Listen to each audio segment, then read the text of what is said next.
फातिमा कैसे करोगी? दिल जाने तुझे चाहता हूँ। ये एक एक सेकंड के जो मूव्स हैं ना, even half of the second के, इसकी मैं फिर पिक्चर्स दूंगी। पिक्चर का ऑप्शन है इसमें, लेकिन वो एक एक्सप्रेशन के साथ जो आती है ना, अब इसको रोक के पिक्चर लूँगी। इश्क कहते हैं दुनिया वो तुम, कभी तो याद, जिसे इश्क कहती है दुनिया, कहती है दुनिया वो तो हम, इश्क कहती। अस्सलाम वालेकुम एवरीवन। पंखे की आवाज़ आ रही होगी बट मेरा दिल नहीं चाह रहा पंखा बंद करने का, क्योंकि अभी मैंने अपना फेस मसाज किया है, मॉर्निंग का जो होता है कोकोनट ऑयल से, ठीक है। तो उसकी वजह से इतना गर्मी लग रही है कि मैंने पंखा ऑफ नहीं किया। मेरी आवाज़ सही आ भी नहीं रही होगी, बट मैंने कहा कि मैं थोड़े से स्टेप्स दिखा दूँ फेस मसाज के। मैं एक हाथ से दिखाऊंगी, आप देखिएगा कि जब मैं इसमें ऑयल, एक सेकेंड, ऑयल लगाती हूँ ना, अब सही लाइट आ रही है। एक्चुअली लाइट नहीं है मेरे रूम में अभी भी ना, तो मैं एक फ़िल्टर का सहारा लेती हूँ। क्या करूँ, फिर वो बिल्कुल अंधेरा हो जाएगा।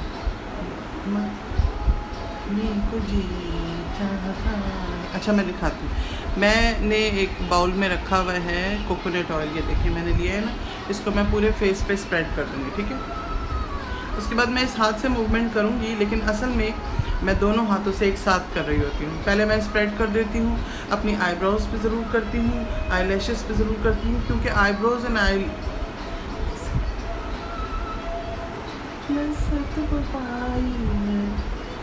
मनाने में लज्जत वो पाई, किसी के जाने को जी जाने कुछ। अच्छा मैंने फेस पे स्प्रेड किया, उसके बाद मैंने आईब्रोज और आईलैशेस पे भी स्प्रेड किया, क्योंकि ये ज़्यादातर आपके आईब्रोज या आईलैशेस जो गिरती हैं या ग्रो नहीं होती हैं, वो इसलिए कि हम इनके मॉइस्चर का बिल्कुल ख्याल नहीं करते। तो जब से मैं ये इस्तेमाल कर रही हूँ ना कोकोनट ऑयल, तो मेरा आईब्रोज एंड आईलैशेस की स्ट्रेंथ अच्छी हुई है। तो ये मैं सेपरेटली थोड़ा सा फिंगर पे लेके यहाँ लगा लेती हूँ। उसके बाद पूरे फेस पे स्प्रेड किया, उसके बाद इस हाथ से मूवमेंट करके दिखाऊँगी, इस तरह से करके पूरा लिफ्ट करती हूँ। यहाँ से लिफ्ट किया, यहाँ से लिफ्ट किया, तो पहला ये है, दूसरा ये है और तीसरा ये है। तो ये पूरा इस तरह से लिफ्ट करके, इसमें टाइटनिंग होती है, इसमें स्किन की ब्लड सर्कुलेशन अच्छा होता है, वाटर रिटेंशन है वो ख़त्म हो जाती है।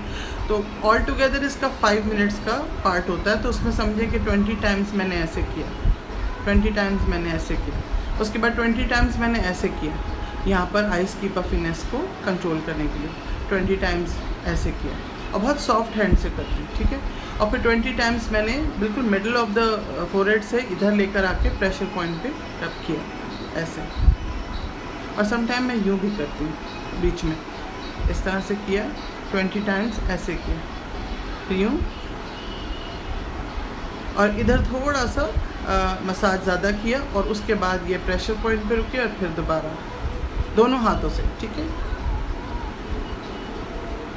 मैं रिपीट करके सारे स्टेप्स दिखाती हूँ ऑयल मसाज की।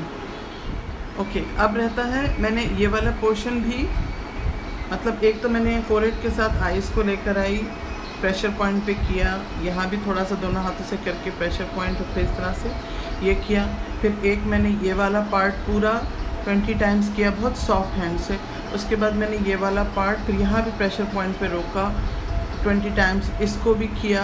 और सम टाइम इस वाले पार्ट को मैं दोनों हाथों से भी करती हूँ, ठीक है, लेकिन वो 10 to 12 टाइम्स करना होता है, ठीक है।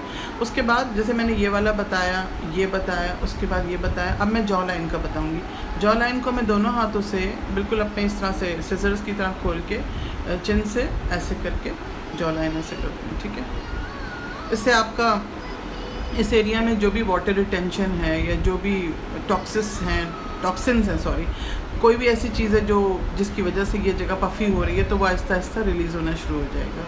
मुझे वर्ड याद नहीं आ रहा, लिम्फेटिक मसल्स होते हैं आपके जिसके अंदर वाटर रिटेंशन होती है, वो मसाज से ठीक होते हैं, और वही ब्लड सर्कुलेशन को रोक रहे होता है, मतलब वो प्रॉब्लम, तो वो भी सब ख़त्म होती है, ठीक है।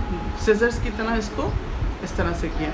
उसके बाद मैं यहाँ से पूरा नीचे ले, क्योंकि सारा ये कान के पीछे प्रेशर पॉइंट्स होते हैं। ये किया और उसके बाद ये जो मेरा चिन वाला पार्ट है इसको भी किया। अच्छा, बहुत से लोग ऊपर की तरफ कहते हैं, मुझे इसकी पूरी साइंस पता नहीं है, बट मेरा चिन है ना, तो मैं इसको इस तरह से करती हूँ, फिर दोनों हाथों से ये हाथ पीछे लेके जाती हूँ, ठीक है।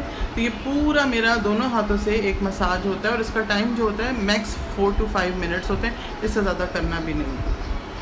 मैं क्या भूल रही हूँ, क्या चीज़ इसमें मैं भूल रही हूँ बताना, मैंने आई थिंक सब बता दिया। एक मैं नोज़ की साइड पे भी करती हूँ दोनों हाथों के साथ। असल में करने का पर्पज़ एक ही है कि वहाँ अगर किसी वजह से वाटर रिटेंशन है, किसी वजह से आपकी पफीनेस है, स्वेलिंग है या स्किन सैगिंग हो रही है, तो फ़ौरन रिजुविनेट होना शुरू हो जाएगी, उस जगह फ़ौरन ऑक्सीजन की सप्लाई बढ़ जाएगी, उस जगह फ़ौरन सब कुछ ठीक होना शुरू हो जाएगा। बट ग्रेजुअली होगा, जैसे आपने एक दफ़ा की और अब आप जाके चेक कर रहे हैं, तो वो तो कोई फ़ायदा नहीं। करते रहें, ग्रेजुअली आपको उसका रिज़ल्ट मिलेगा।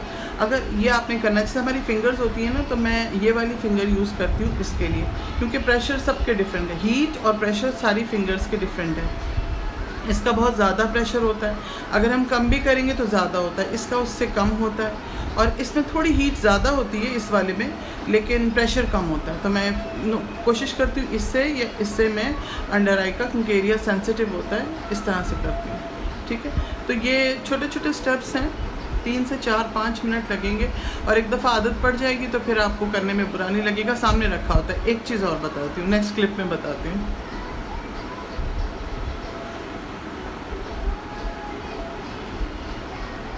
मैंने तेरा चांद सा चेहरा देखा,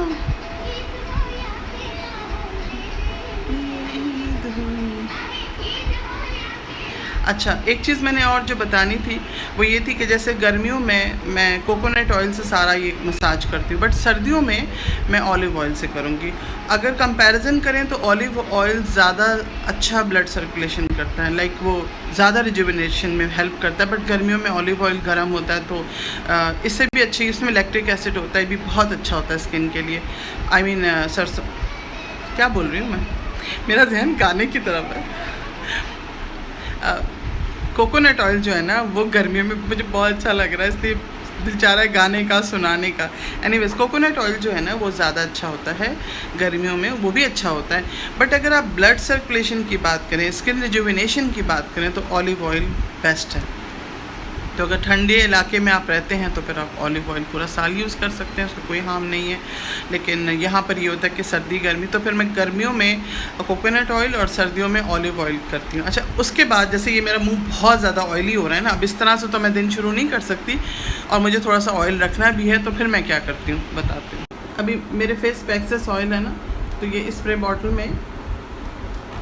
में जो पानी है ना, इससे मैं थोड़ा सा स्प्लैश करूँगी फेस के ऊपर, तो उसमें थोड़ा सा ऑयल जो है वो पानी के अंदर चला जाएगा, और एक ड्राई टॉवल से, मेरे पास छोटे टॉवल होते हैं, मैं रखे हुए, पूरा इसको क्लीन कर दिया, पूरा इसको क्लीन कर दिया। उसके बाद जो ऑयल रह जाएगा, जो ऑयल फेस पे रह जाएगा, बस उसको रहने देंगे। ये ऑयल मसाज की वजह से ही, मतलब अगर मैं रेगुलर करती हूँ तो फिर थोड़ा सा कभी कोई दाना वाना निकल आता है, तो फिर मैं वो राइस वाला करती हूँ या मैं मड मास्क लगाती हूँ। बट ऑयल मसाज का ऐसा सच कोई प्रॉब्लम नहीं है, लेकिन अगर आपकी स्किन ऑयली है तो फिर डॉक्टर से पूछ के लगाइएगा, या स्किन में कोई प्रॉब्लम हो रहा है तो फिर भी रोक दीजिएगा। मैं अगेन कहती हूँ, कोई भी चीज़ विगरसली एकदम ट्राई नहीं करना चाहिए। मैं ये सब ट्राई कर चुकी हूँ, उसके बाद मैंने इनको एक्चुअल रिजीम बनाया है, अपने एवरीडे का एक्चुअल प्रैक्टिस बनाई है। तो जिसको नहीं है तो वो थोड़ा सा आराम से करें, क्योंकि उसकी स्किन को भी आदत नहीं है, और एकदम स्टार्ट कर देंगे तो हो सकता है ऑयल डिपॉजिट हो, एक्नी हो जाए, प्रॉब्लम्स हो जाएं। तो फिर डॉक्टर से पूछ के तसल्ली करके आराम से यूज़ करें। इसके अलावा अगर आप लोशन यूज़ करना चाहें तो उसके भी रिज़ल्ट्स अच्छे होते हैं, जो आपको सूट करता है। कोई मसाज क्रीम, कोई लोशन जो आपको पहले से सूट करती है, उससे भी ये प्रैक्टिस करें तो अच्छा होगा। ऑयल के बेनिफिट्स नहीं होंगे, बट मसाज के बेनिफिट्स होंगे। ओके, सब्सक्राइब करें, सब अभी सब्सक्राइब करें। अल्लाह हाफ़िज़।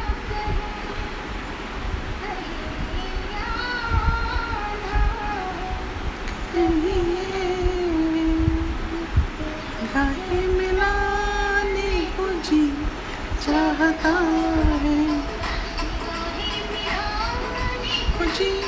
चाहता है।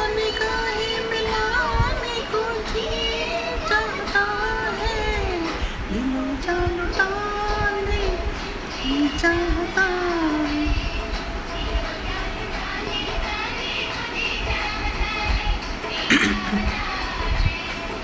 सेल्फी के लिए बना रही हूँ।